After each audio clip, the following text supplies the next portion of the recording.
Welcome to BeFM Drama. This is part 3 of our mini-series of Edgar Allan Poe stories. And you know, when I started working on this, one of my goals was to show that in addition to penning terrifying works of horror, Poe also wrote some comedies. But as I adapted more of his stories, I came to realize that's not the case. I think, actually, that all of Poe's stories are comedies that people ruin by reading them in spooky voices. Take, for example, one of his supposedly scariest tales, The Telltale Heart. This is a monologue from a dude who's trying way too hard to convince you that he's totally normal and not freaked out at all, while he's describing murdering and chopping up his friend just because his eye looked weird. He's trying to sound super chill and normal, despite freaking out constantly. To show how wrong most readers get this, there's even a line where he says in the story that his voice got all high and squeaky and fast while talking to the cops, but every reading of it does the exact same low, slow, spooky voice. This is a guy trying super hard not to sound scary in spite of how horrifying his actions are, and it's actually really funny. So I brought actor Abe Puri into the studio and asked him to read it with that in mind. And just trying to be chill and sound totally cool and normal despite the completely abnormal circumstances. So please enjoy BeFM Drama's production of The Telltale Heart.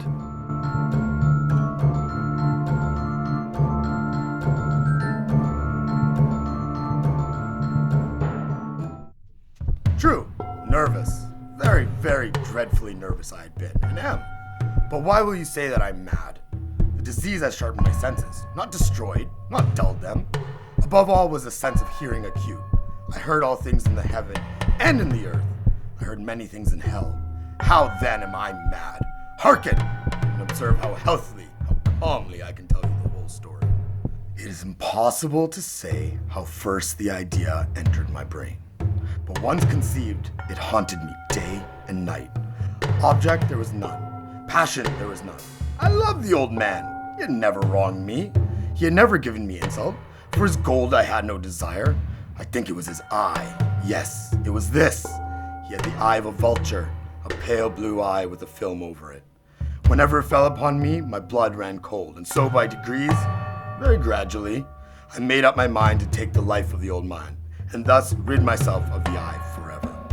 Now this is the point. You fancy me mad. Madmen know nothing. But you should have seen me. You should have seen how wisely I proceeded. With what caution, with what foresight, with what dissimulation I went to work. I was never kinder to the old man during the whole week before I killed him. And every night, about midnight, I turned the latch of his door and opened it. Oh, so gently. And then, when I made an opening sufficient for my head, I put in a dark lantern, all closed, so that no light shone out, and then I thrust in my head. Oh, you would have laughed to see how cunningly I thrust it in. I moved it slowly, very, very slowly, so that I might not disturb the old man's sleep. It took me an hour to place my whole head within the opening so far that I could see him as he lay upon his bed. Ha! Would a madman have been so wise as this? And then, when my head was well in the room, I undid the lantern cautiously.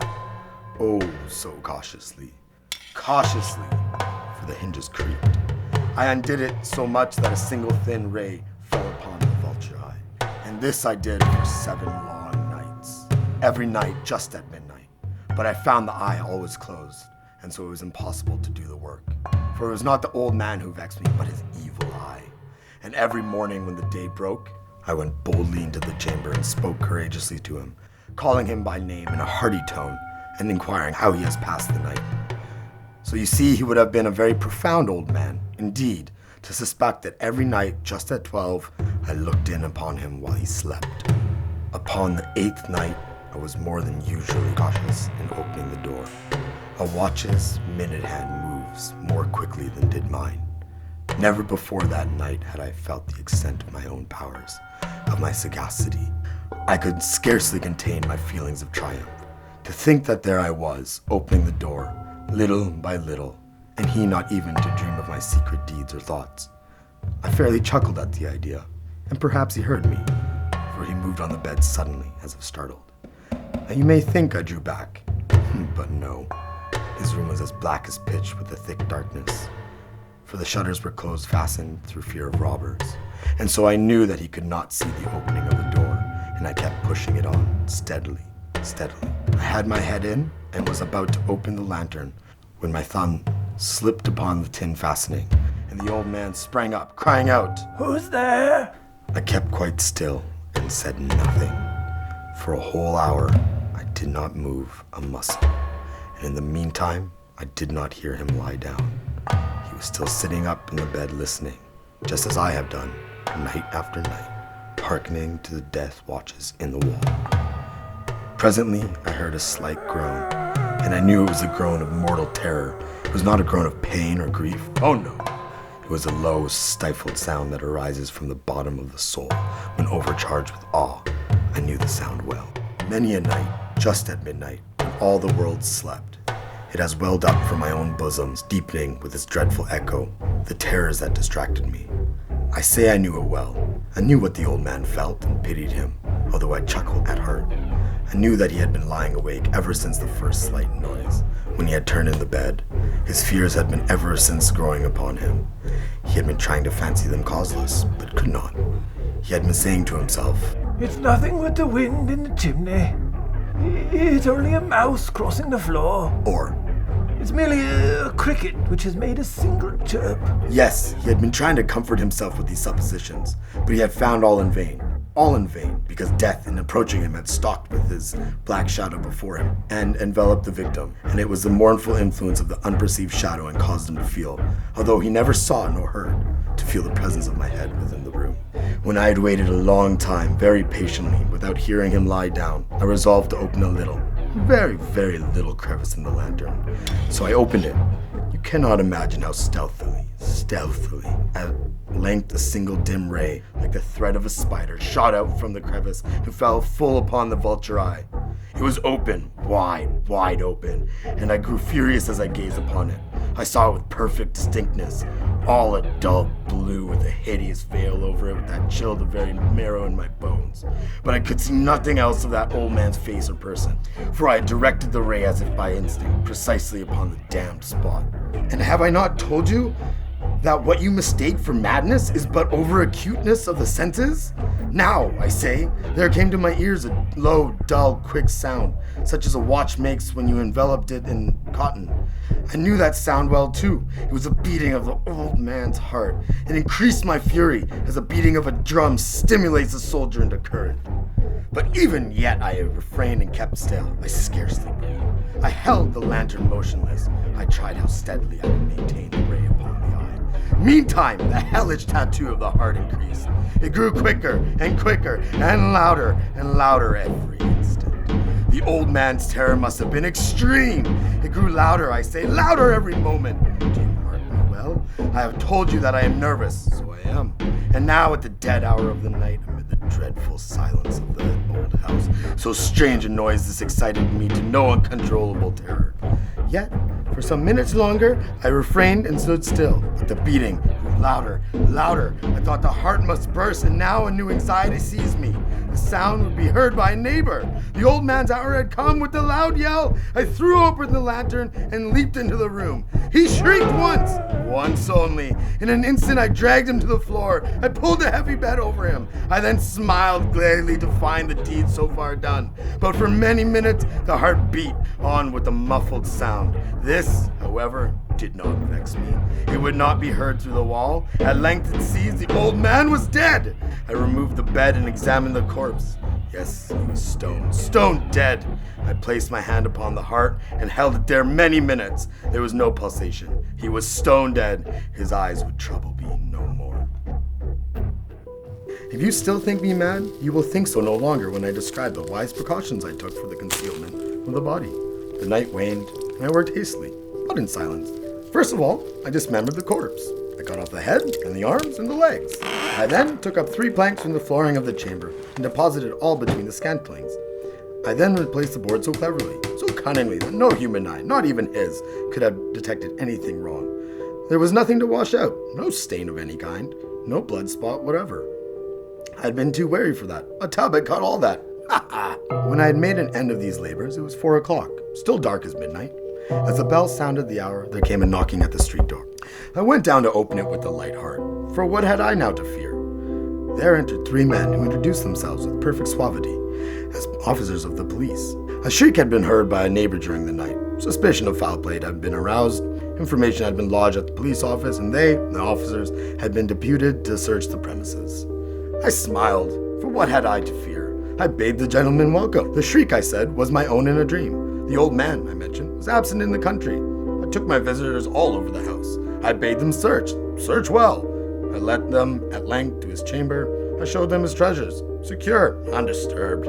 In the enthusiasm of my confidence, I brought chairs into the room and desired them here to rest from their fatigues, while I, myself, in the wild audacity of my perfect triumph, placed my own seat upon the very spot beneath which reposed the corpse of the victim. The officers were satisfied. My manner had convinced them. I was singularly at ease. They sat, and while I answered cheerily, they chatted of familiar things. But ere long, I felt myself getting pale and wished them gone. My head ached. I fancied a ringing in my ears, but still they sat and still chatted. The ringing became more distinct. It continued and became more distinct. I talked more freely to get rid of the feeling, but it continued and it gained definiteness, until, at length, I found that the noise was not within my ears. No doubt I now grew very pale, but I talked more fluently, with a heightened voice. Yet the sound increased, and what could I do? It was a low, dull, quick sound, much such a sound as a watch makes when enveloped in cotton. I gasped for breath, and yet the officers heard not. I talked more quickly, more vehemently, but the noise steadily increased. I arose and argued about trifles in a high key and with violent gesticulations, but the noise steadily increased. Why would they not be gone? I paced the floor to and fro with heavy strides, as if excited to fury by the observations of the men, but the noise steadily increased. Oh God, what could I do? I foamed, I raved, I swore. I swung the chair upon which I had been sitting and grated it upon the boards, but the noise arose all over and continually increased, and it grew louder, louder, louder, and still the men chatted pleasantly and smiled. Was it possible they heard not? Almighty God, no! No, they heard, they suspected, they knew! They were making a mockery of my horror. This I thought and this I think, but anything was better than this agony. Anything was more tolerable than this derision. I could bear those hypocritical smiles no longer. I felt that I must scream or die. Now, again, hark! Louder! Louder! Louder! Villains, I shrieked! Dissemble no more! I admit the deed! Tear up the planks! Here! Here! It is the beating of his hideous heart! Next up, we have one of Poe's love poems. One that proves that even when he was trying to be serious, Poe was very, very funny. This poem is actually a riddle. It's about a secret love.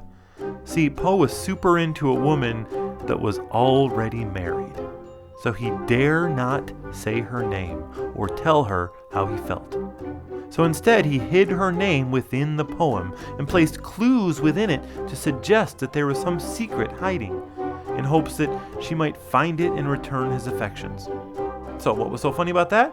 Well, let's first listen to Poe's poem, and then I'll tell you what went wrong. Please enjoy Farnaz Parasti reading A Valentine.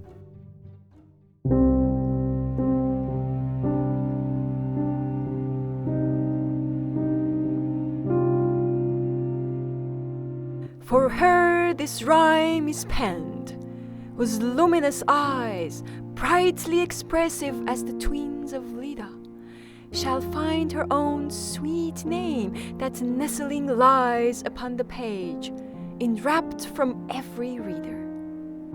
Search narrowly the lines, they hold a treasure divine, a talisman, an amulet, that must be worn at heart. Search well the measure, the words, the syllables. Do not forget the trivialest point, or you may lose your labor. And yet there is in this no Gordian knot which one might not undo without a saber, if one could merely comprehend the plot. And written upon the leaf, where now are peering eyes, scintillating soul, there lie perdu 3 eloquent words oft uttered in the hearing of poets by poets, as the name is a poet's too. Its letters, although naturally lying like the knight Pinto, Mendes Ferdinando, still form a synonym for truth. Cease trying. You will not read the riddle, though you do the best you can do.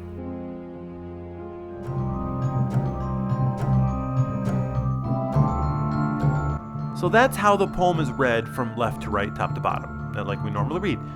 However, if you were to start at the first letter and read diagonally, it would spell out the name Frances Sargent Osgood. There's one problem. That's not her name. Poe spelled her name wrong. He was in love with Frances Sargent Osgood, and in attempting to tell her so, made a huge mistake, spelled her name wrong, and embarrassed himself in a poem that is still being read as an example of how bad his love life was 175 years later. This was The Telltale Heart and A Valentine, both by Edgar Allan Poe. They were read by Abe Puri and Farnaz Parasti. I played the old man. Path of the Goblin King, Asian Drums, Chase Pulse, Dreams Become Real, and Water Lily are by Kevin MacLeod of Incompetech and released under Creative Commons Attribution License. Thank you for listening to BeFM Drama.